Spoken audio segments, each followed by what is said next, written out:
बिस्मिल्लाहिर्रहमानिर्रहीम। मैं इस वक्त मॉडल टाउन लिंक रोड पे पेस शॉपिंग मॉल के बाहर मौजूद हूँ। आज सुबह यहाँ पे पेस शॉपिंग मॉल में आग लगी है। वो पेस शॉपिंग मॉल नहीं है जिसमें कुछ महीने पहले आग लगी थी, वो गुलबर्ग में था। ये मॉडल टाउन लिंक रोड में उसकी दूसरी शाख है पेस की, जिसके अंदर आग लगी थी। इसके अंदर कपड़े की दुकानें थी, जूतों की दुकानें थी, जेवरात की दुकानें थी। इसकी बेसमेंट में गाड़ियाँ जो थी वो करोड़ों की वो भी मौजूद थी, और इसके अंदर दफातर मौजूद थे, मोबाइल्स की, लैपटॉप्स की यहाँ पे दुकानें मौजूद थी।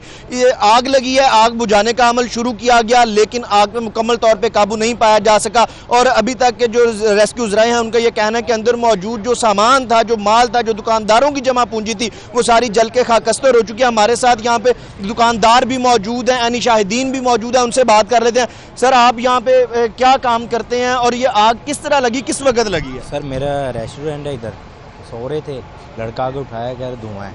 इधर आए हैं और एक गार्ड बाहर खड़ा था। उसके अलावा भाई अंदर एक तो होता है ना कि आग बुझाने के लिए सिलेंडर होते हैं, वो भी नहीं थे। सफाई वाले हैं, वो भी बाहर खड़े हैं। आग अंदर लगी जा रही है, कोई भी नहीं आया, मैनेजर भी नहीं है। और जो सामान निकाल रहे हैं, जो सामान नीचे है, उसको भी रोक रहे हैं कि सामान ना निकालें। सामान निकालने से कौन रोक रहा था? मैनेजर खुद रोक रहा है कि सामान ना निकालें। हमारे गल पै रहा था।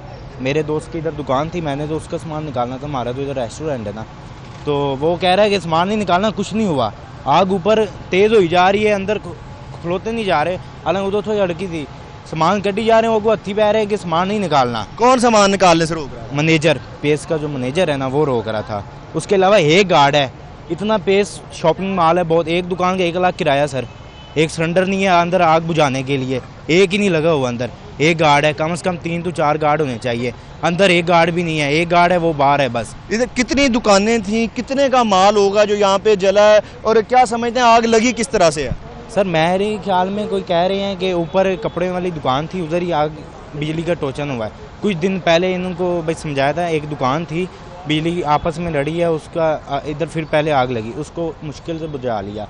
अभी गर्मियों का माल लेके आ रहे हैं। कल मेरा एक दोस्त है, उसने भी माल लेके आया है, बहुत महंगा माल। भाई जो पहला सर्दियों वाला था वो तो माल ख़त्म कर दिया ना।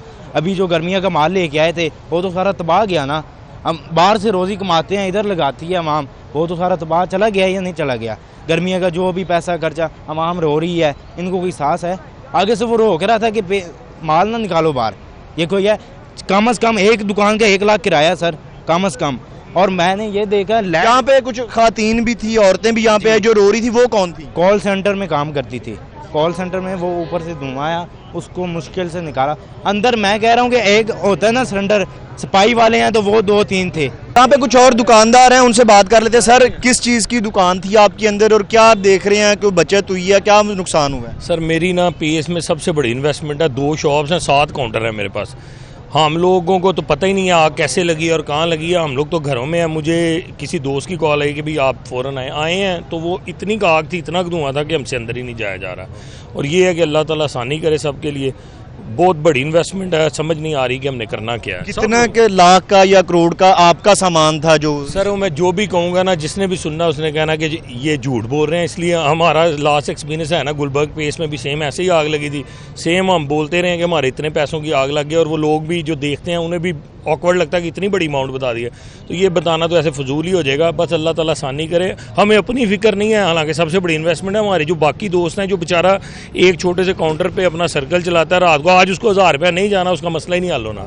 हमें तो उनकी फिक्र है, अपनी तो है ही है, उनकी भी फिक्र है। ये क्या देखते हैं, चंद महीने पहले पेस गुलबर्ग में आग लगी, वहाँ पे भी सुबह के वक्त ही आग लगी, शॉर्ट सर्किट हुई, वहाँ पे भी नहीं बुझा जा सकी आग, सारा कुछ ही जल गया। यहाँ पे भी सुबह को ना रात को लगती है ना कारोबार के दौरान लगती है। क्या समझते हैं क्यों आग लगती है, इतनी सुबह के वक्त क्यों लगती है और बुझाई भी नहीं जाती है? सर, हमने ना लास्ट टाइम जब उधर लगी है ना, तो उधर हम दोस्तों का सबका सामान जला। हम लोग जब इधर आए हैं तो हम लोगों ने इधर भी कहा है इन्हें कि भाई इसकी थोड़ी एहतियात करें या करें। अब तो ये कहना ही कबल, मतलब बंदा ही मर गया, अब उसका क्या हाल है कि भाई अब हम उन्हें कहें कि आपने क्यों नहीं इसकी एहतियात की, क्यों नहीं? ये तो जब था तब एहतियात नहीं थी, अब जल गया सारा मामला, अब तो एहतियात करने का कोई फ़ायदा ही नहीं है। जी बिल्कुल, यहाँ पे लोग मौजूद हैं, दुकानदार हैं जिनकी ज़िंदगी भर की जमा पूंजियों की इन्वेस्टमेंट उन्होंने यहाँ पे की हुई थी, और कुछ ऐसे दुकानदार हैं जिनकी पेश गुलबर्ग के अंदर नुकसान हुआ, दुकानें जली, सामान जला, और वो यहाँ पे आए थे, उन्होंने दोबारा जो जमा पूंजी थी इकट्ठी की, पैसे जमा किए और यहाँ पे इन्वेस्ट किए थे, और दोबारा से उनको नुकसान उठाना पड़ा है। करोड़ों का लोगों का सामान था, कुछ का लाखों का था,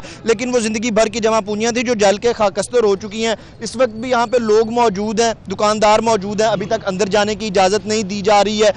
अंदर अभी फायर फाइटर्स मौजूद हैं, कूलिंग का अमल जारी है। जो रेस्क्यूज़र आए हैं उनका ये कहना है कि एक दुकान ऐसी थी जिसके अंदर आग के सबसे आखिर में जो थी वो बुझाई गई, उसको अब जो है उसको कूलिंग का अमल जारी है, लेकिन अभी तक दुकानदारों को सेफ्टी पर्पसेस के तहत अंदर जाने की इजाज़त नहीं दी जा रही। और यहाँ पे दुकानदार है, उनका ये कहना है कि हम इंतज़ामिया के ऊपर कोई सवाल नहीं उठा सकते, क्योंकि गुज़श्ता वाक़या जब हुआ था तब इंतज़ामिया पे सवाल उठाया। जिन जिन लोगों ने, जिन दुकानदारों ने जो मुतासरीन थे उनको कुछ भी नहीं मिला था, उनको ना मुआवजा मिला, ना ही उनका कोई उनके लिए कुछ किया था इंतज़ामिया ने। तो अब वो इस वजह से सवाल उठाने से कतरा रहे हैं कि कहीं इस बार भी उनके साथ वही मामला ना हो। बड़ी तादाद में लोग भी यहाँ पे जमा हैं, रेस्क्यू के यहाँ पे अभी अफराद मौजूद हैं। डीसी लाहौर राफिया हैदर ने भी यहाँ पे दौरा किया।